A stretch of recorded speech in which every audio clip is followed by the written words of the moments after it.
That's right, folks. This is On the Money with Ryan Wheelis, financial advisor and the founder of Allied Wealth offices all around the Texas area. You know, we do this weekly radio show, but I got to say, Ryan, it's been great to see you. What's been your feedback to actually see your videos? I think I'm fat, Spike. What? Come on, look at us. I actually had a lady say to me that she's like, Ryan, I depend on you. I want you around. You look a little like you gained a lot of weight over there. I'm like, what are you talking about? I'm 185 pounds. I work out on a regular basis. I eat right. I try the best I can to take care of myself. And she says, well, camera makes you look fat. And I'm like, well, okay, we got to work on that. So this is the last time this camera angle will be used in the studio. We're gonna fix it, but That's right. Anyway. Oh man, I guess the camera does add 10 pounds, but I mean, you and I standing next to each other, I think we're about the same height. I've never thought of you. That's certainly not pudgy. Proves the camera angle theory. My wife, anytime we take a picture, she's like, "You've got the angle messed up." So I must be the world's worst camera angle picture taker guy or whatever. So anyway, there's a lot that goes into making these shows look good and so forth, but this is the new world. So you're getting a lot of this stuff now out onto YouTube when you can. We're going to be posting some stuff up on, of course, Facebook and Instagram, but the YouTube is really fantastic. What's your YouTube channel again? We're going to start posting some of these there. It's On the Money, Spike. The logo behind me there in the backdrop is On the Money. So just go to YouTube, type in On the Money, Allied Wealth, On the Money, Ryan Wheelis. I guess we named the show On the Money. The producer group was like, yeah, it sounds a good title, but when we went with it, and then we started getting on YouTube, and there's several On the Money, so you got to be more specific. But it's On the Money, Allied Wealth, On the Money, Ryan Wheelis, or just Ryan. It'll pop up, folks. But I think we're up to 160 videos on there, and Spike and I have done some stuff recently. We've got about 15 or 20 more to upload. Another one we're going to do here pretty soon about some clients that actually moved over to Portugal. Retired 2 and 58, by the way. Pretty cool story. I talked to them this morning, by the way. That's funny because my uncle's brother and his wife, so I couldn't figure out, is he like a step uncle or what, a first uncle or whatever you're called? But anywho, they just did the same thing. They just bought property in Portugal. What is it about Portugal? Why did your clients like going there? Two things. We were doing their planning, and I actually had to really give a lot of thought to how to insert their numbers into this plan, right? Because the big thing is, a lot of our planning software factors in U.S. tax rates. Well, they're not under U.S. tax rates over there, okay? They're under the NRH, I believe it's called, and they pay a 10% tax per year on their income there, which is interesting. And Spike, what's interesting is when they're there after 10 years, the NRH expires, and their tax rate jumps to 36% at their income level.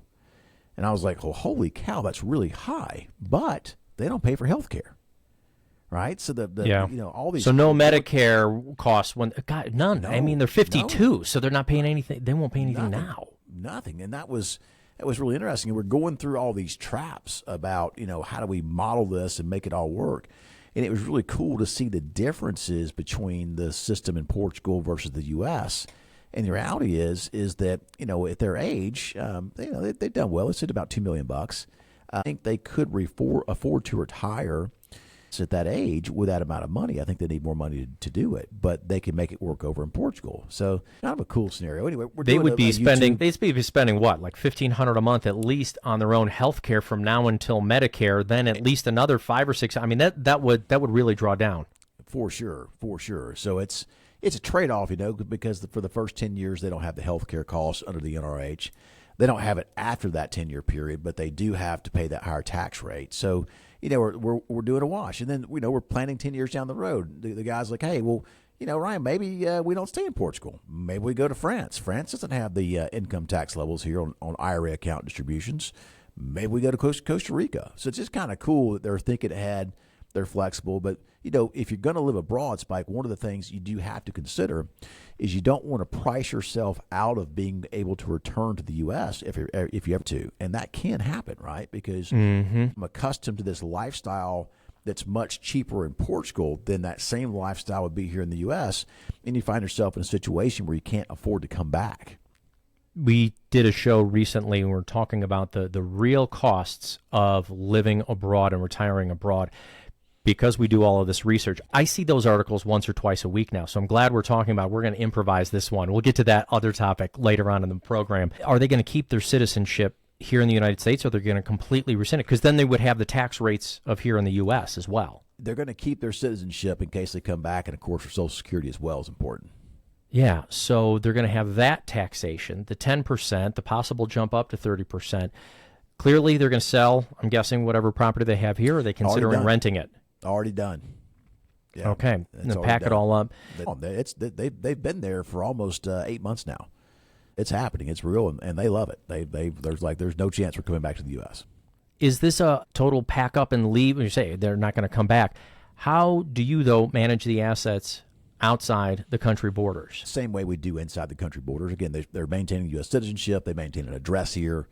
They're doing all the right things to do all that. Everything's being done above board, of course. They're maintaining all that to have the ability to come back in the event that they ever want to. And that was something that was important to me as their advisors. Like, hey, guys, I want to make sure the door is always open for you guys to come back without any problems if we're going to get down this path. So it's been pretty cool. And again, kind of what we do at Allied Wealth is, out where you are, what you're trying to accomplish, and what are your goals? What are you working with? What are the ends? What are the tailwinds? And how do we devise a plan that gets you on the path to where you want to go? So if you do want to go live abroad, we can help you do that. That's one of those phrases that I've always appreciated from you. Sorry, didn't mean to interrupt there, but we work with the assets you have. There's a lot of commercials out there on other financial channels and on your television programs that say, once you have $500,000 in retirement savings, don't you think it's time to put together your plan? Or don't you think it's time to speak? Or if you have $250,000 in assets, when do you want to start your... They're always putting that threshold out there. And we're going to talk about some stuff about how much we have at different stages and ages across the country right now on averages. But it just seems like everybody should really get the assistant, not just once you get your head over this one bar. I disagree with that. I mean, at this point in time, we're up to 18 employees at Allied Wealth. We're rapidly growing as well. I think I've got 9 advisors, and I think that's the count, and I'm looking to hire more. And that's what I do is when we get to a capacity level where we can't serve the people that need help, I bring on more people. That's what I do, right? Now, could you get to see me with $100,000 today? You can't, because I'm doing a lot more of the frontman stuff for the company. I'm acting as the CEO, not the chief sales officer or the chief advisor anymore. I mean, we've grown so much. And so, I'm spending a lot of my time dealing with the radio show, the television show, YouTube channel, doing our classes that we do, and getting the word and the education out, and people are able to come in and see my advisors. But I make sure I have an advisor that can service the 5, 10, 15, $20 million people. And, sure, those are great clients to have. But also, it's equally important to be able to serve the $100,000, $200,000, $300,000 folks, because, quite frankly, they're the ones that need our help the most. All right, and I just don't. I think it would be a disservice to the people of Texas to not step in and help where help is needed. I don't agree with that. Because I just don't know that we're getting the help from the 401k providers. It's the whole point, is that they're self-directed, and they're trying to say that, hey, it's your responsibility to pick your funds and to put in however much you're supposed to. But there's just been so many times when we've seen how that hasn't worked. For instance, 2008, a lot of people didn't realize how overexposed they were to risk. And if you wanted to retire in 2008 or 9, your 401k had lost at least 37% of its balance by the beginning of March of 2008 as the markets just fell down. Well, 2009, yeah. So yeah. By 2009, it was the one of the biggest drops in the market in history. It's one of those things where the onus of saving for retirement is now on your shoulders. And that's why, we're talking about earlier before the topics to talk about on the show today, we're in a retirement crisis in America. And that retirement crisis is because the onus of saving for retirement has been put on the shoulders of the American people. And what used to happen is a company put a pension plan in place for you. You worked there for 20, 30, 40 years. You retired, you got the gold watch, and the pension was there plus Social Security. And you didn't have any money in the stock market. You didn't worry about saving a ton of money because it was all done for you. Now it's not. And so it's a do-it-yourself world now. But how much do you put in your 401k? Is that enough? How do you know if it's enough? What rate of return do you need? What about taxes? What about risk? How do I implement a Social Security strategy that matches what I have to make sure I get where I need to go? What about health care? And folks, these are all things you have to consider before retirement and into retirement. And our system we call 5R5, by the way. It's 5 years before retirement and 5 years into retirement. That's where we really tend to focus a lot on. And we help folks just like you. So if you want some help, folks, and you want some help with some of the stuff we're talking about on the show today, just pick up the phone and call us. You can reach us at 844-944-7555. Again, 844-944-7555. 844-944-7555. Check us out at On the Money YouTube channel as well, and retirenowhouston.com. Lots of places to get a hold of us. All right, Ryan, we're going to continue with our radio program. If you're watching on YouTube right now, if you have any questions, you can call the phone number, click on the link below. But more with Ryan Wheelis, founder of On the Money at Allied Wealth, financial advisor offices all around the great state of Texas, when we get back right after this.